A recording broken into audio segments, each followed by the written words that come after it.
Well, hello there, Ty Lord here with a pickups video. So, tell the truth, I honestly wasn't going to do one today because I want to go inside and play Resident Evil 4 Remake. Um, but I found some stuff at Rasputin's and I got something in the mail I ordered off of Instagram. Um,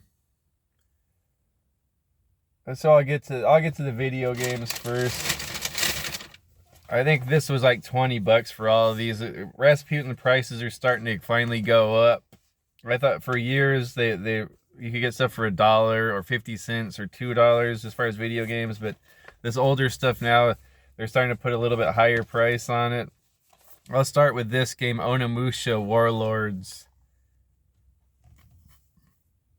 Warlords. This must be the original one, and it has it complete with the booklet. And I never played any of these at all, so I'm happy to have this. It's the greatest hit, of course, but I don't care. Um, but I hear this is like a cousin to Resident Evil. Like it's sort of Resident Evil set in like feudal Japan. So it sounds kind of difficult to me, but I've always been interested in this, so I finally have it.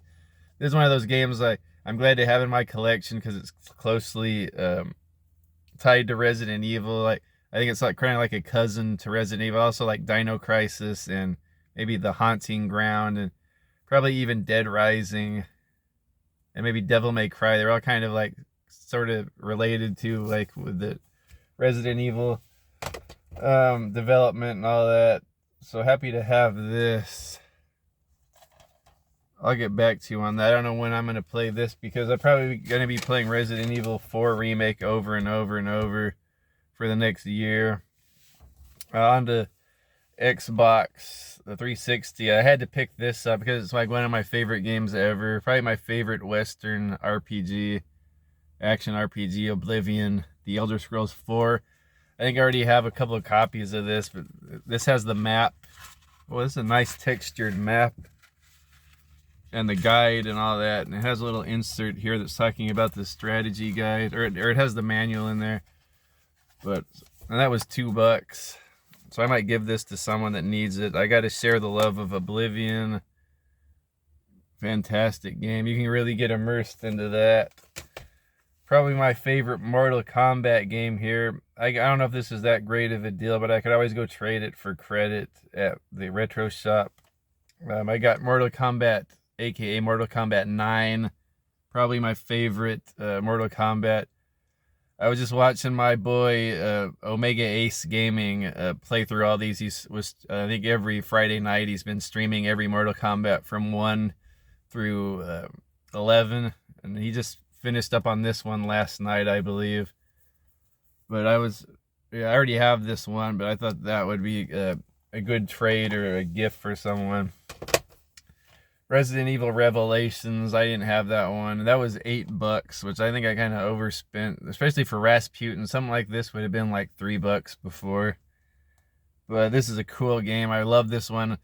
I want to try to collect every Resident Evil game for every console. I'm getting pretty close. But this is a fantastic game. Like this feels like main series quality. If you've ever played this, it's Resident Evil on a boat out at sea. Kind of gives me vibes of what was that other game? Cold Fear. Even the boss in this game looks similar to the boss in Cold Fear.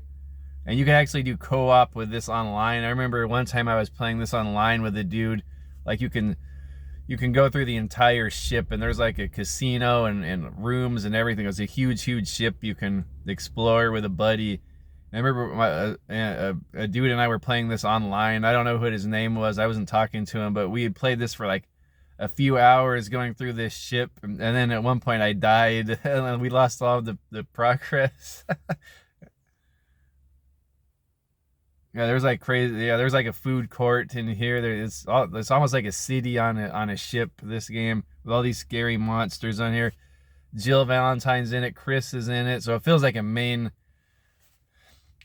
series entry. I don't think it's any worse. I played it originally on the Nintendo. What was it called? 3DS, and it felt like wow. This feels like a main entry of the series.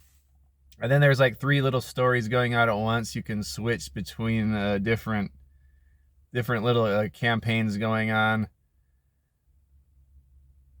Yeah, it was a pretty epic game here, and I never really played much of the second one. Is that it for the games? Yeah, sorry about that. Okay, so this one I ordered off of Instagram. We're going on to the movies now, and they're all VHS trash. And I love this movie, and it's not available on DVD or Blu-ray. Another Albert Pyun movie. A lot of them aren't available on Blu-ray or DVD. This one I had on Laserdisc, but I'm passing that on to my buddy PMM. And so I got the VHS of this Heat Seeker. Meet the Ultimate Warrior in Cyborg Technology. I love this movie. I don't know if it's gotten all that great of reviews, but very cool 90s straight-to-video cheese. Really cool movie. Albert Pyun directed, so it has that cyborg feel. There's a future and there's cyborgs. And then on top of that, it feels like a Kickboxer or a Bloodsport movie. Albert Pyun actually directed Kickboxer 2 and 4. So it kind of has the flavor of Kickboxer movie combined with cyborg. So that's like 2 things I love. And I love the cast in here. You see Tim Thomerson has a small role in it. And the bad guy, Gary Daniels, is in here. One of my favorite movie martial artist action stars. He plays the bad guy. He plays a cyborg man that's entering this cyborg tournament. He's kind of like the bad guy's. He's like the main villain's played by Norbert Weiser, who's in like every single Albert Pyun movie. But he always has like smaller supporting roles. This one, he's the main villain. I'm happy to see him with the main villain role. The main guy in this is kind of talking a lot about this.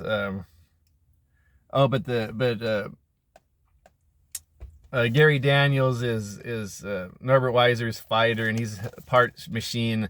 All of these cyborg companies all put their fighters into these tournaments to show off their technology. And Gary Daniels is the bad guy's fighter, and he's which is really cool. Like he went on to play Bryant Fury in the Tekken movie. I always thought Bryant Fury seemed like this guy. I think this movie came out before Tekken 3. But then Gary Daniels ended up playing another cyborg fighter in a tournament in Tekken. But the main guy in this is Keith Cook who's fantastic. I think this is the only movie he's the star of. Keith Cook played Reptile in the Mortal Kombat movie, and he played Sub-Zero in the second movie. I know mostly from China O'Brien 1 and 2, and one of my favorites, King of the Kickboxers, he's in there.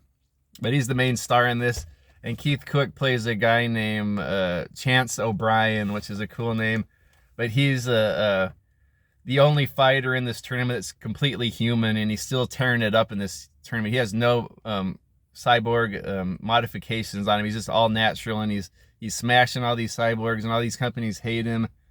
And his leading lady is Tina Cote, another Albert Pyun regular, freaking gorgeous, like really striking, beautiful, unique look she has. And this is probably like one of the movies where she has the biggest role. Like she's the leading lady. She always has like little supporting parts in Albert Pyun movies, but she's the leading lady in this. She's like his trainer, his manager. He's a fighter, of course. Another guy in here he makes friends with in the tournament is Tom Matthews from Friday the 13th Part 6 is in here. He's kind of a cool character. He's like part cyborg, part man. He's entering this tournament too. He's kind of like the buddy character of this. I really like this movie, Albert Pyun. I'm happy to have it on VHS. I just talked about that for like 10 minutes now. Okay, then on to Rasputin's. Okay, I got some action movies from the 90s I'm happy to add these to my collection. Put these up on my shelf when I make my man cave. Waterworld, Kevin Costner, love this movie. I always have loved it. I don't see what was so crappy about it. It got poor reviews. Very, very memorable movie. Like a lot of scenes in this super memorable, super expensive set. I think it lost a lot of money. From what I understand, the pirate show of this is still going on at Universal Studios, so that had a lasting effect, I guess. It's Mad Max pretty much on the ocean. I love this movie. It's like in the future the polar ice caps melt because of global warming and climate change. Hey, that's nothing to joke about. We get, but the whole world's flooded. Kind of reminds me of Wind Waker on GameCube, but so everyone lives in these little elevated cities off of on the ocean and or on big oil tankers. The bad guy's Dennis Hopper, freaking hilarious role in this. A lot of his villainous roles don't get a lot of credit, like Super Mario Brothers in this. But he's a super funny villain. Yeah, there's some funny lines he has in this. Kevin Costner's the main star. Epic Mad Max movie on the ocean. And who is the director of this? Kevin Reynolds. I can't really place him right now. Big epic adventure. Mad Max. It's not quite as dark as Mad Max. I think this is PG-13. Mad Max were like rated R. Yeah, this super fun movie. A 10 plus, one of the best movies all year, says Gary Franklin from KCOP. So someone did like it back. Yeah, fantastic movie. And then one of my favorite, I don't know, there's so many Van Damme movies I like, but this has got to be one of my favorites, like top 10 at least. Time Cop. Probably one of my favorite time travel movies as well. This is a super good movie. I think this is probably Van Damme at his peak. It was just like late 90s or mid 90s. I know it was like at least mid 90s. This came out. Super cool time travel movie where he's like a time cop. He works for this agency that goes back to, they don't alter time itself, but they go back and try to stop other people from going back to alter time because bad guys get a hold of this stuff. They go back and steal gold and whatever. Or go back and try to make money. So Van Damme is a cop out to stop the time criminals. Super cool movie, super high in suspense. The bad guy in here is cool. That's that actor's name. Joel Silver is his name. Oh, Ron Silver. Yeah, what am I thinking? Mia Sara from Ferris Bueller's Day Off is his lady in this. She's freaking hot. This other girl too is super good looking too. Is his sidekick. He has a fight with James Liu in this famed stunt guy, martial arts guy in Hollywood. All kinds of cool henchmen in this. All kinds of cool fighting.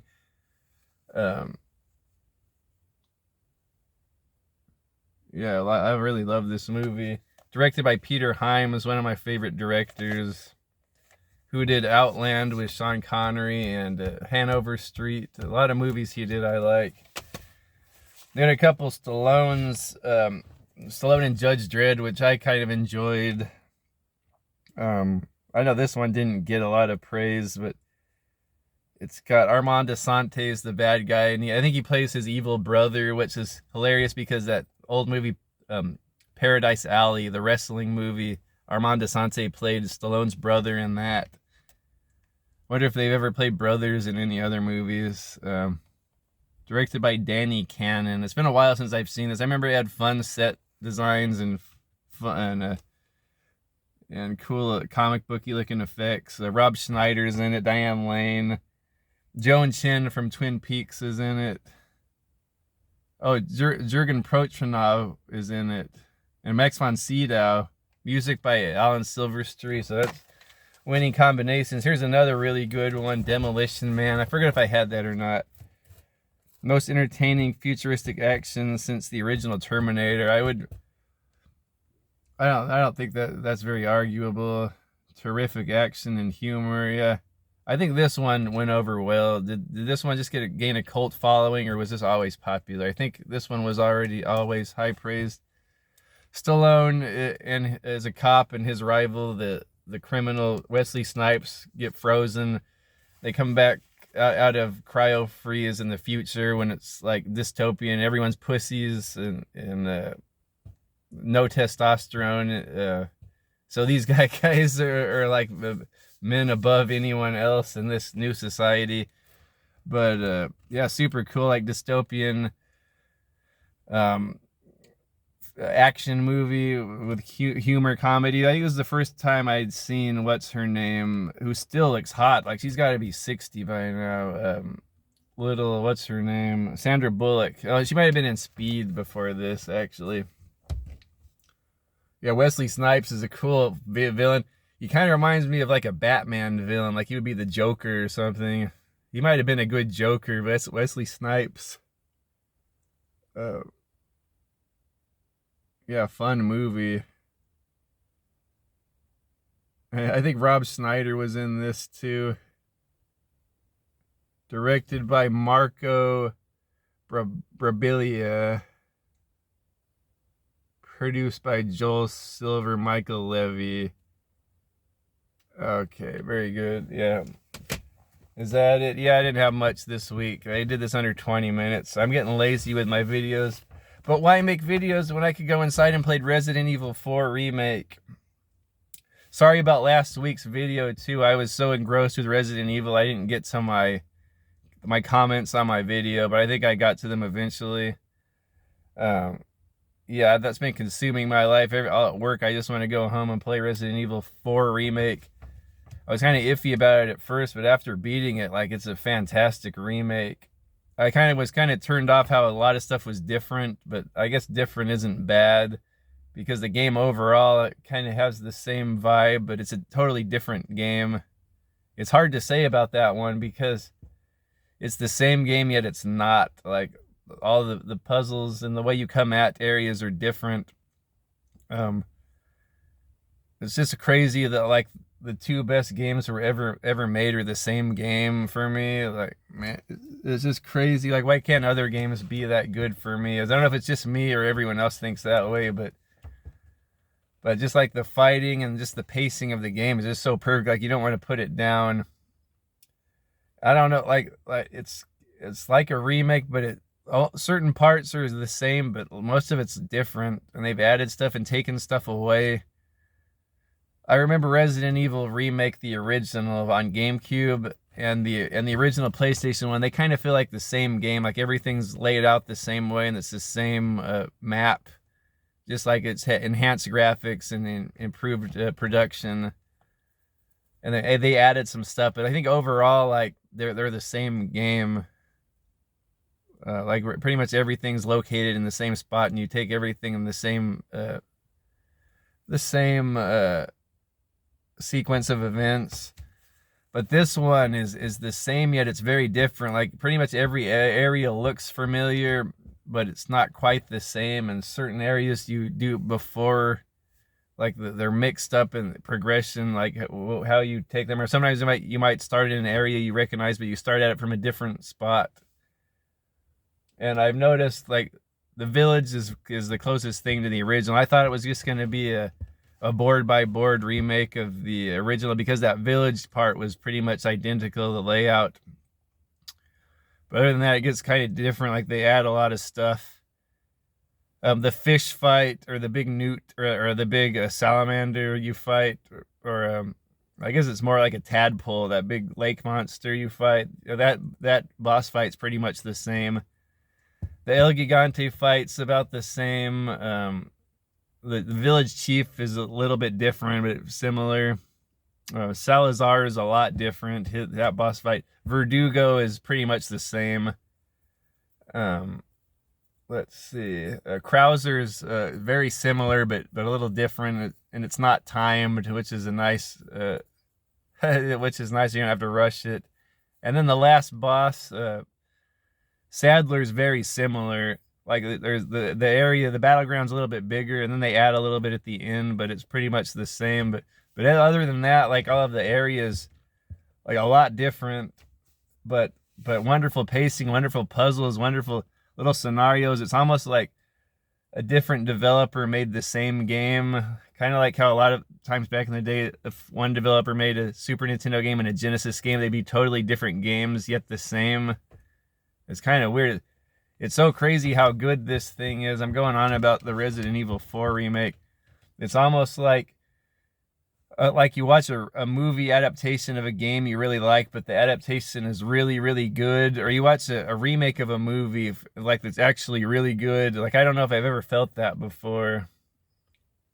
Like, it feels like a different adaptation of my favorite game, but it's actually probably just as good and better in some ways. I think I'll always like the original the most, but okay, why am I talking to you when I can go play it? No, I'm just kidding. Thanks for stopping by, guys. Yeah, let me know what you've been finding, what games you've been playing, any good movies I should watch. Like I'm going to have time for that. I haven't really been watching a lot of movies yet. Mario Brothers, here I go. This is like my mom on a telephone call when I was a kid. Like, she wouldn't end it. Like, come on, Mom, take me to Toys R Us. And she's on the phone, but you're thinking she's going to end. Okay, then. Okay. Oh, yeah, I heard about that. Blah, blah, blah, blah. Yeah, just dragging this out. Super Mario Brothers movie comes out. My buddy Dave says it's pretty good. I haven't seen it yet, but I can't wait to take my girls. I think next weekend I'm going to take my whole family to see Super Mario Brothers. That's like the most hype I've had for a movie in years. This is a great year for entertainment. We got the Mario movie and Resident Evil 4 remake. And there's a new Cynthia Rothrock movie in the works. I think it might come out this year. Okay, well, I gotta get going now. We're getting hot out here in the truck. The weather's actually nice today. It's gonna be a nice Easter weekend. Have a nice Easter, everyone.